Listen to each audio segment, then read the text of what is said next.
এ তোমার নাম কি? হৃদয়। বাবার নাম কি? বাড়ি কোথায়?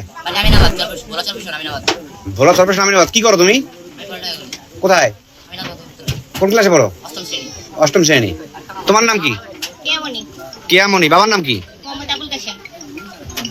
বাড়ি কোথায় তোমার? হ্যাঁ, কি করো তুমি? কোন ক্লাসে? দুজন কি ক্লাস ফ্রেন্ড? একই স্কুলে?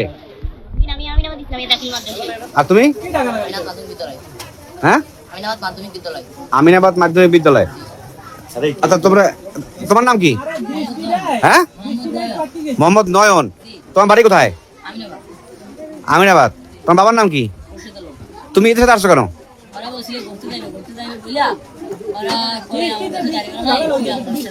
তুমি গাড়ি ভাড়া দেওয়ার জন্য আসছো? গাড়ি ভাড়া দেওয়ার জন্য আসছো তুমি? গাড়ি তাহলে না, তুমি গাড়ি নিয়ে আসছো? ওরা বলছিল তুই আমার সাথে না দিলে আমি গাড়ি ভাড়া দিব না। আমি যাবো আসবো কি জন্য সেই জন্য বুঝি না তোমার কথা। মানে ওরা বলছিল ওরা গেছিল না ঘুরতে। এই আইছে তো ওইখানে আইনা কই গাড়ি ভাড়া দিম না, তুই আমাকে লগে চল। তাই তোমার ছেলেমেয়ে একসাথে ছিলাম? না, তোমরা আসছো কেন এখানে? এখানে আসছো কেন? বিয়ে করতে? কার বাসায় ছিলা তুই? তোমরা আসছো কবে? আসছো কবে? পরশুদিন। কোথায় আসছো? পরশুদিন আমরা বাসা থেকে ফার্স্ট টাইম বলা গেছি।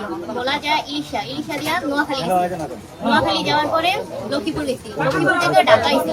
ঢাকা থেকে আবার দেশে মনপুরা লঞ্চে চলছি। মনপুরা লঞ্চে চড়ে এদেশে আইছি। আর কবে আসছো? জি, মনপুর আসছো কবে? মনপুরে আজকে আসছি। মনপুরে আজকে আসছি। আমি সামনে ছিলাম, ওরা দুজন পিছনে ছিল। পরে ওনারা ধরছিল। আজকে ঢাকার লঞ্চে আসছো? জি, ঢাকা ছিল কোথায়? ঢাকা।